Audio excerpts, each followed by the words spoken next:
And so here it defines intensity. And then, once you, so if essentially to calculate intensity, you begin with the pointing vector, E cross B divided by mu naught. But the pointing vector, E cross B, will take this for E and take this for B. The cross product only applies to these unit vectors here.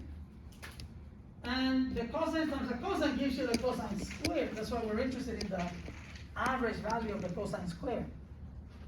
So it looks difficult, but believe me, it's not difficult once I write it down, once you write it down. And which is why I like to do it on the board to show you that it's, And then you do have to remember this result that when you take the average value of the cosine square or the sine square, you're gonna get a half. And so you get this result over here.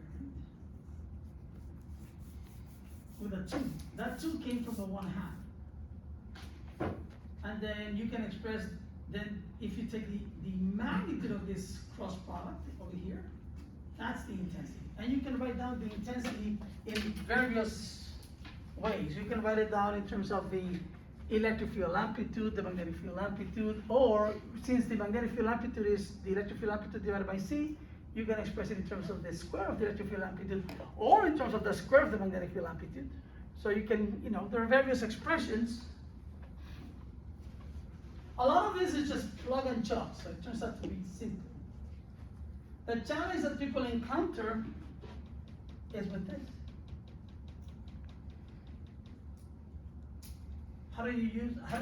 Do you really understand what intensity is? And there are some cool problems to be done. And then the other calculation in this chapter, I'm not going to ask you in the final exam to do this. This is something I do on the board. Right?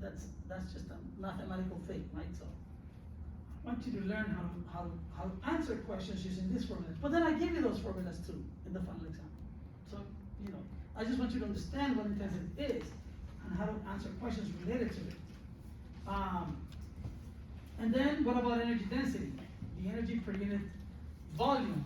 So the energy per unit volume contained in a region filled with electromagnetic waves is, well, this is the energy density coming from the electric field, and this is the energy density from the magnetic field. We learned the energy density for the electric field when we studied capacitance in chapter 24. And in chapter 29, I think it was, or 30, I don't remember if it was 29 or 30, we learned that one. I think I referred to this a couple of weeks ago or a week ago. And then you do this and you end up getting that, with the result that this term is exactly equal to that. So this turns out to be equal to that when you take the average. And so what that means is that the energy density, energy per unit volume, it's 50% in the electric field and 50%, the other remaining 50% in the magnetic field. That's what that means.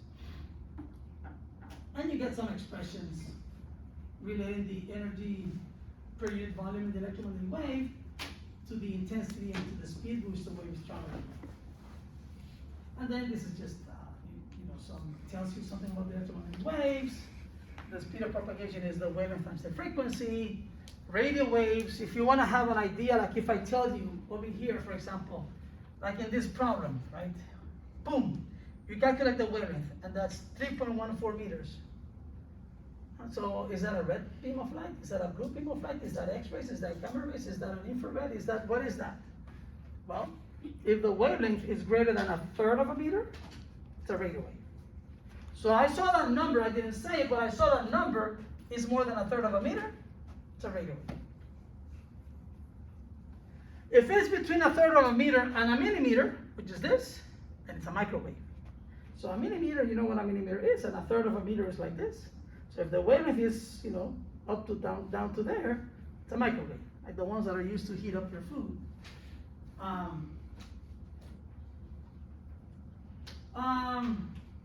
If the wavelength of the electromagnetic wave falls between a millimeter and 700 nanometers or so, then it's called an infrared wave. If the wavelength is smaller than that and it falls between roughly 400 nanometers and 700 nanometers, then it's visible. Those are, That's the visible light that, it's visible because we humans can see them if we have healthy eyes, right? So it's a very tiny window in the electromagnetic spectrum. Like, for example, the cover of this notebook is red, right?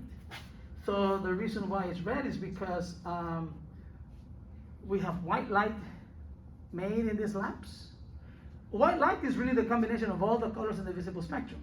So these lamps are emitted red, blue, green, orange, yellow, all of them together. So all of them come here, they all hit the cover, and the cover was dyed with molecules that have the property that they absorb all the colors except the red. The red bounces.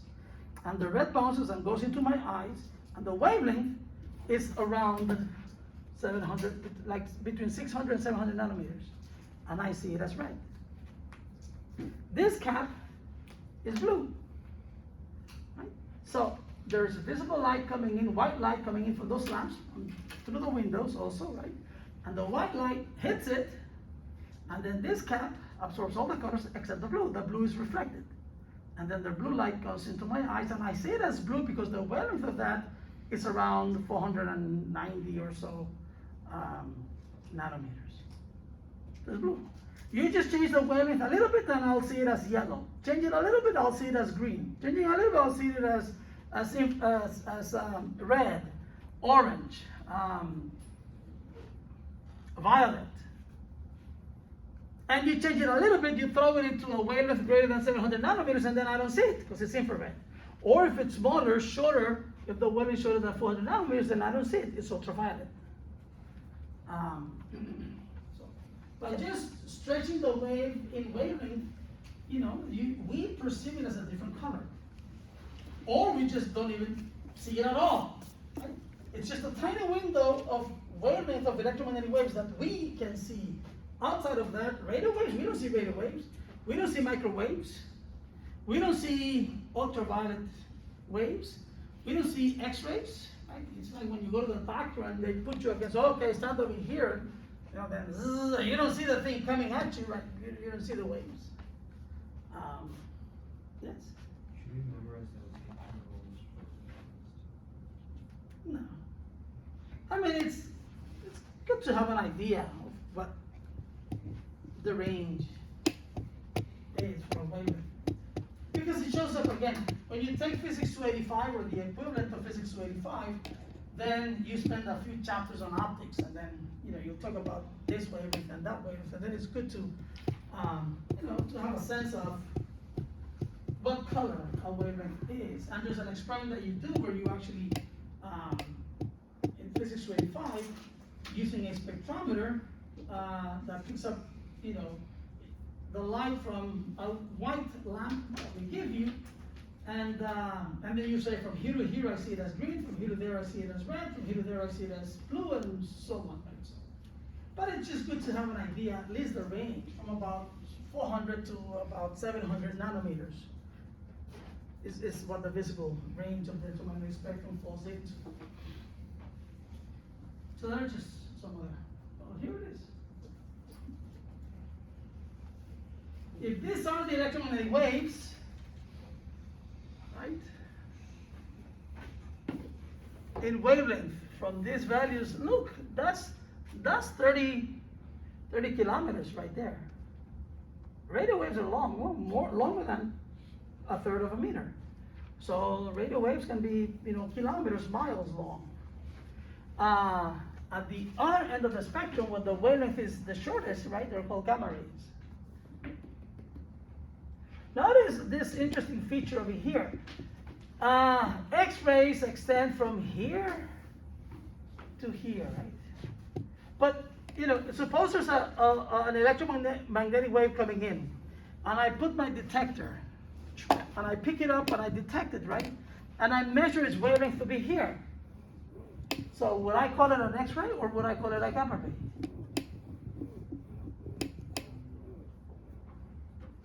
I'd be more worried about gamma rays, right? But it's here. It's both. Suppose it falls right there. The point is, does that fall, and would you call it an X-ray? Because it's, it's in this region. or would you call it a gamma ray? In other words, I'm asking what's the difference between a gamma ray and an X-ray? And over here it's clear, okay, the gamma rays are short in wavelength, right? But what about over here? Why would you call this a gamma ray while you would call this an X-ray? Does it have to do with intensity? No. Does anyone know? Does it have to do with the particle vibrating, or are these all photons? It's the same wavelength. It's same wavelength, same frequency for both. Nobody knows? It's the source. It's where they came from. If that wave, which could be an X-ray or a gamma ray, if that wave was originated by processes taking place outside the nucleus of an atom, involving electrons, outside the nucleus of an atom, it's called an X-ray. But if that wave was generated by processes that occurred inside the nucleus of an atom, dealing with protons and neutrons and quarks and so on, then it's called a gamma ray. It's just the origin of the wave.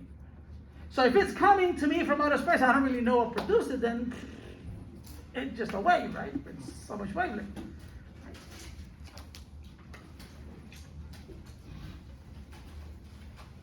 Anyway, I mean, this chapter is mostly plug and chug. The two quantities that I want you to understand, because the formulas, I'll give you the formulas. But I can set up a problem where you don't know what to do with the formulas, unless you understand what the formulas stand for. So what is intensity? What is intensity? And a lot of students have trouble with it. And I think it's because they just memorize this, but they don't really get to think about what the area means. Which area? So the intensity, okay, and this is just a derivation over here, and then the other one really is just, can you write down a mathematical expression? If I write down an expression for an electric field, for example, can you write down the corresponding expression for the magnetic field with the correct direction? I mean, with the correct unit vector that tells me the direction. If I give you the correct direction of the, would you be able to do that? So you mentioned for extra credit, we'd most likely be doing a question with these equations. Would it be a separate question for the intensity? No. It'd be within the same question? Yeah. But I haven't written the test out. So come, I saw you.